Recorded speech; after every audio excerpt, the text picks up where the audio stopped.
ప్రేక్షకులకు నమస్కారం. విహంగం వీక్షణానికి స్వాగతం. సమాచార శ్రవంతిని మీకు అందిస్తున్నది అశ్విని.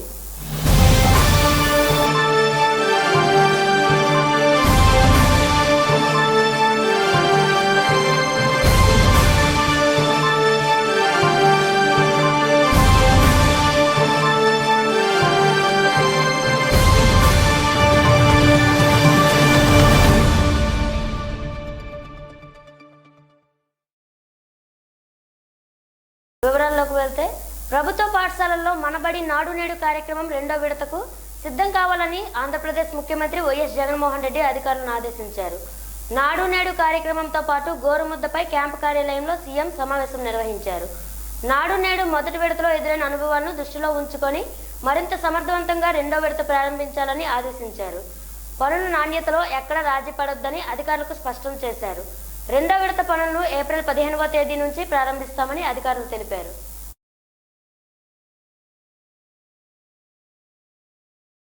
తూర్పుగోదావరి జిల్లాలో కలకలం రేపిన శ్రీనివాసరెడ్డి మృతికి కారకులను వదిలిపెట్టబోమని ఎస్ఈసీ నిమ్మగడ్డ రమేష్ కుమార్ హెచ్చరించారు. తూర్పుగోదావరి జిల్లా గొల్లలగుంటలో ఎస్ఈసీ నిమ్మగడ్డ పర్యటించారు. సర్పంచ్ అభ్యర్థి భర్త శ్రీనివాసరెడ్డి అనుమానాస్పద స్థితిలో మృతి చెందాడు. దీంతో వారి కుటుంబ సభ్యుల్ని ఎస్ఈసీ పరామర్శించారు.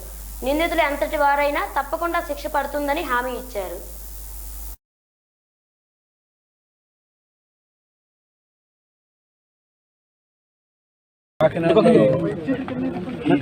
ఏర్పాటు సమీక్షించాల్సి అంతా సిద్ధంగా ఉన్నాం. ఈ నేపథ్యంలో పేపర్లో ఈ వార్త చూసిన తర్వాత పరిస్థితులు కూడా ఏంటని ఏం జరిగినా కూడా చాలా బాధాకరమైన విషయం. కర్నూలు ఎంపీటీసీలు ఏకగ్రీవమైన ప్రాంతాల్లో ఎంపీడీఓలను బదిలీ చేయాలని సీఎస్కు ఎస్ఈసీ లేఖ రాయడం దారుణమని పట్టణ అభివృద్ధి శాఖ మంత్రి బొత్స సత్యనారాయణ అన్నారు. మంత్రి మీడియాతో మాట్లాడుతూ, ఒక అభ్యర్థి చనిపోతే ఎస్ఈసీ ఘటనాస్థలికి చేరుకోవడం ఇప్పుడే చూస్తున్నానని చెప్పారు. ఉన్నది లేనట్టు, లేనిది ఉన్నట్టు ప్రచారం చేసి లబ్ధి పొందే ప్రయత్నం చేస్తున్నారని పేర్కొన్నారు.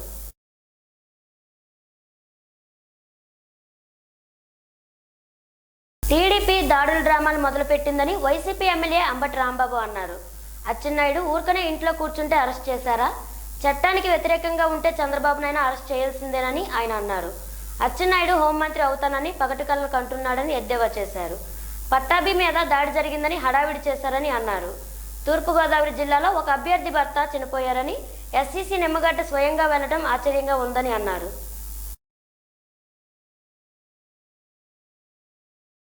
అరెస్టు, పట్టాభిపై హత్యాయత్నం, హుటాహుటిన చంద్రబాబు నాయుడు గారు పరామర్శకు బయలుదేరటం, ఇలా చాలా గందరగోళం చేసేటటువంటి ప్రయత్నం చేశారు.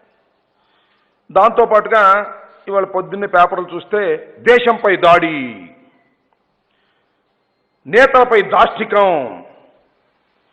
పట్టాభిపై పగ,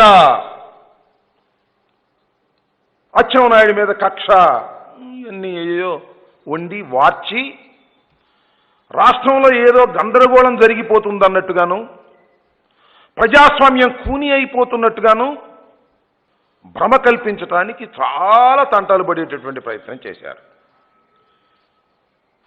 అచ్చెన్నాయుడు గారు అరెస్ట్ అయ్యారు. ఇవాళ అరెస్ట్ అయ్యాడు, ఇంతకుముందు అరెస్ట్ కాలేదు ఒక కేసులో.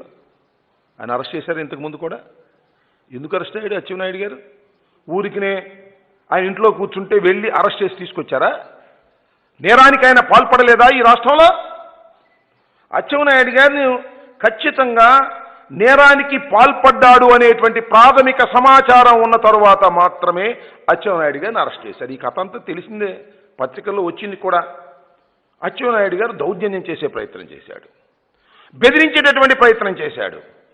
ఆయన నిమ్మాడ గ్రామంలో యునానిమస్గా ఎన్నిక చేసుకోవాలనేటువంటి ఒక కుట్రపూరితమైనటువంటి ఉద్దేశంతో ఎవరినో కాదు, వాళ్ళ అన్న కుమారుడైనటువంటి అప్పలనాయుడు మీద దౌర్జన్యం చేసి అతన్ని విరమింప చేయాలనేటువంటి ప్రయత్నం చేసినప్పుడు, కంప్లైంట్ వచ్చినప్పుడు కేసు రిజిస్టర్ చేసి అరెస్ట్ చేయరండి. అచ్చెన్నాయుడే కాదు, చట్టానికి వ్యతిరేకంగా ఉంటే చంద్రబాబు నాయుడినైనా అరెస్ట్ చేయవలసిందే. దీనిలో ఏమీ సందేహం లేదు. చట్టానికి ఎవ్వరు అతీతులు కానే కాదు. ఏపీలో 10వ తరగతి షెడ్యూల్ విడుదలయ్యింది. రాష్ట్ర విద్యాశాఖ మంత్రి ఆదిమూలపు సురేష్ ఈ షెడ్యూల్ ప్రకటించారు. జూన్ 7 నుంచి 10వ తరగతి పరీక్షలు ఉంటాయని, సైన్స్లో 2 పేపర్లు ఉంటాయన్నారు. జూలై 21 నుంచి కొత్త విద్యా సంవత్సరం ప్రారంభమవుతుందన్నారు. ఏప్రిల్ 15 నుంచి స్కూళ్లలో 2వ విడత నాడు నేడు పనులు ప్రారంభం కానున్నాయన్నారు. విద్యా వార్షిక ప్రణాళికను ఖరారు చేస్తూ 10వ తరగతి పరీక్షలు దానికి సంబంధించినటువంటి టైం టేబుల్ను ఈరోజు విడుదల చేయడం జరుగుతూ ఉంది. ఈ యొక్క విద్యా సంవత్సరానికి గాను 10వ తరగతి పరీక్షలు 7th జూన్ 7వ తారీఖు నుంచి ప్రారంభమవుతున్నాయి. 7వ తారీఖు నుంచి 16 జూన్ వరకు ఈ పరీక్షలు నిర్వహించడం జరుగుతుంది. ఈ పరీక్షలు 7 పేపర్లుగా నిర్వహించడం జరుగుతుంది. అంటే లాంగ్వేజెస్ 3 పేపర్లు, అంటే first language, second language, English, అంటే తెలుగు, హిందీ, ఇంగ్లీష్, ఒక్కొక్కటి 100 మార్కుల చొప్పున. అట్లాగే గ్రూప్స్కి వచ్చే మ్యాథమెటిక్స్, సోషల్ స్టడీస్, ఈ 2 కూడా 100 మార్కులకు నిర్వహిస్తూ సైన్స్ పరీక్ష మాత్రం 2 పేపర్లుగా విభజించి ఒక్కొక్క పేపర్ను 50 మార్కులు చొప్పున 2 పేపర్లుగా నిర్వహించడం జరుగుతుందని చెప్పి కూడా తెలియజేస్తున్నాం. కాబట్టి మొత్తంగా 7 పేపర్లు ఈరోజు 10వ తరగతి పరీక్షలను నిర్వహించాలని చెప్పి షెడ్యూల్ను ఖరారు చేయడం జరిగింది.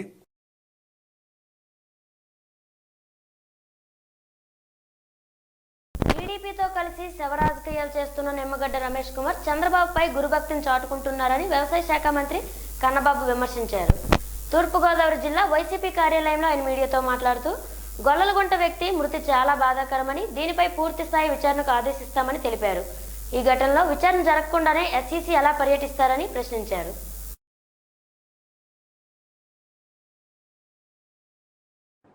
నిజమే, ఇక ఒక వ్యక్తి ఆత్మహత్య చేసుకునో లేదంటే అనుమానాస్పదంగా మృతి చెందడం అనేది చాలా బాధాకరం. మేము కూడా చింతిస్తున్నాం. ప్రాణం చాలా విలువైంది, పోతే రాదు.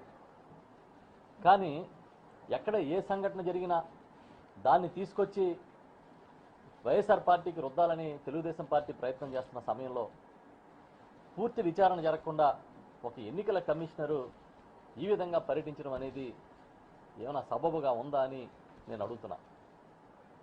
ఇంకా చాలా చిత్రం ఏంటంటే ఆయన వచ్చిన కేవలం కొద్ది గంటల తేడాలో, 3-4 గంటల తేడాలో వెనకాల నారా లోకేష్ గారు వస్తారు. మరి ఏమిటి బంధం, ఏమిటి ప్రణాళిక?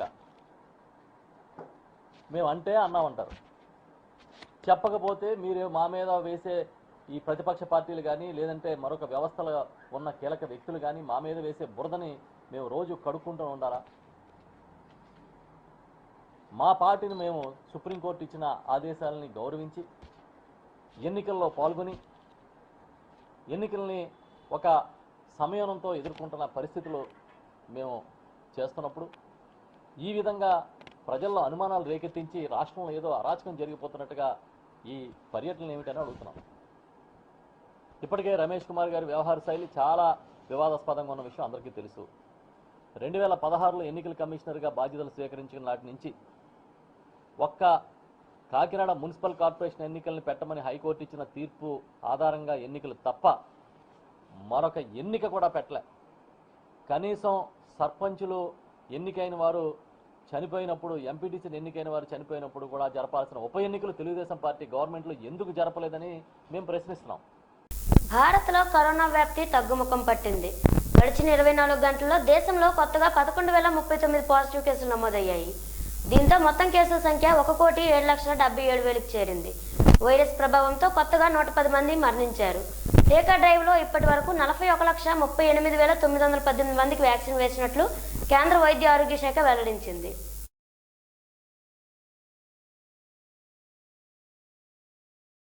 రాబోయే 7-8 ఏళ్లలో మిలిటరీ ఆధునీకరణకు $130 ఖర్చు చేయాలని యోచిస్తున్నట్లు రక్షణ మంత్రి రాజ్నాథ్ సింగ్ అన్నారు. కర్ణాటక యలహంకలో ఏరో ఇండియా 2021 ప్రదర్శనను రక్షణ మంత్రి ప్రారంభించారు. బుధవారం నుంచి 3 రోజుల పాటు ప్రదర్శన కొనసాగనుంది. 83 తేజస్ యుద్ధ విమానాల కొనుగోలు కోసం హిందుస్థాన్ ఏరోనాటిక్స్ లిమిటెడ్తో రక్షణ శాఖ ఒప్పందం చేసుకుందని ఈ సందర్భంగా ఆయన అన్నారు. Defense ministers, delegates, service chiefs and officials from more than 55 nations are participating in this event. It reflects the growing optimism of the global community and the level of confidence felt in the emerging capabilities of India.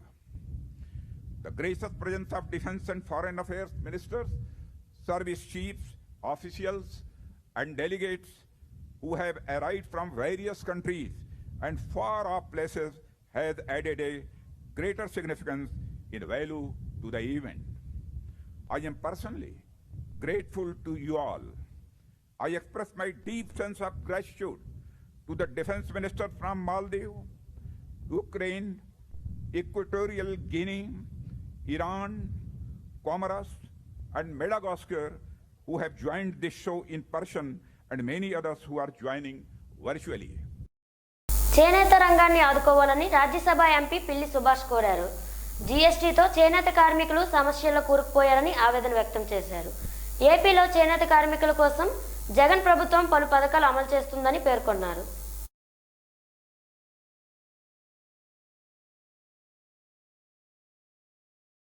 Subhash Chandra Bose. Sir, handloom sector provides employment for nearly 2 crore people and it is the second largest sector in the employment generation, stands only next to the agriculture in our country, including my home state of Andhra Pradesh, sir. There are nearly 40 lakhs handlooms existing in our country. Handloom Act was passed in the year 1985. For protecting handloom weavers, initially 22 items were reserved for production and later it has been reduced to hardly 11 items like saris, dhotis, towels, etc. I deeply regret to bring to your notice that powerlooms violated and producing items of handlooms reserved and hence handloom weaving community is facing severe difficulty in their survival. Including that, GST gave a big blow as they had a taxing at 5% and then automatically the production cost of handlooms is more than the powerlooms. Naturally, a consumer feels that the cost of handloom cloth is more expensive, imposing GST is very ridiculous. Haryana రైతు సమావేశంలో అపశృతి జరిగింది. రాష్ట్రంలోనే జింద్ జిల్లాలో రైతుల సమావేశంలో రైతు సంఘాల నేతలు ప్రసంగిస్తుండగా స్టేజ్ ఒక్కసారిగా కుప్పకూలిపోయింది.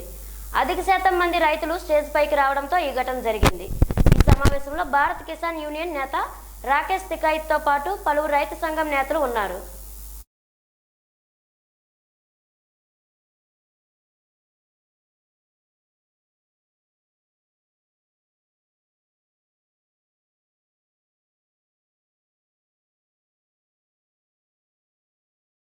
శ్రీకాకుళం జిల్లా పలాస నియోజకవర్గంలో పంచాయతీ ఎన్నికల 2వ విడత నామినేషన్లు బుధవారం జోరందుకున్నాయి. తొలి రోజు మందకోడిగా కొనసాగినప్పటికీ బుధవారం అధికార పార్టీ బలపరిచిన అభ్యర్థులు ఎక్కువ మంది నామినేషన్లు వేసేందుకు రావడంతో కోలాహలంగా మారింది. ఈ ప్రక్రియను పరిశీలించేందుకు జిల్లా మెప్మా పీడీ కిరణ్ కుమార్, పలాస ఎంపీడీఓ రమేష్ నాయుడు పర్యటించారు.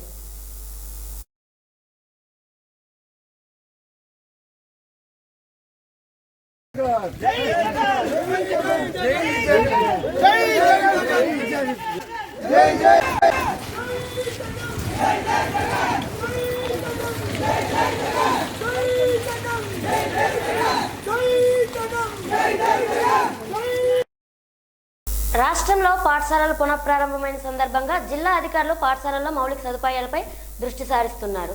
అనంతపురం జిల్లా కలెక్టర్ గంధం చంద్రుడు పలు ప్రాంతాల్లో పర్యటన చేశారు. పాఠశాలలో కొనసాగుతున్న మౌలిక సదుపాయాలు, విద్యార్థుల సమస్యలపై అధ్యయనం చేశారు.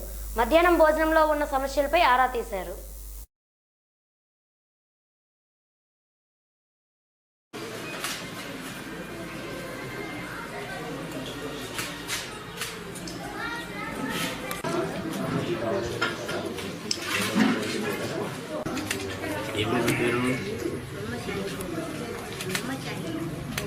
విజయనగరం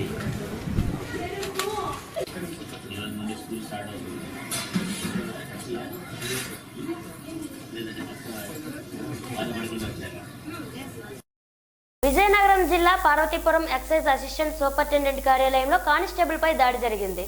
స్థానిక సంస్థల ఎన్నికల వేళ ప్రభుత్వ మద్యం దుకాణం నుంచి అక్రమంగా తరలిస్తున్న 50 మద్యం బాటిల్ను తరలిస్తుండగా ఆయన అడ్డు తగిలారు. ఆగ్రహించిన వ్యక్తులు కానిస్టేబుల్ మిండుబోను రమేష్పై దాడి చేశారు.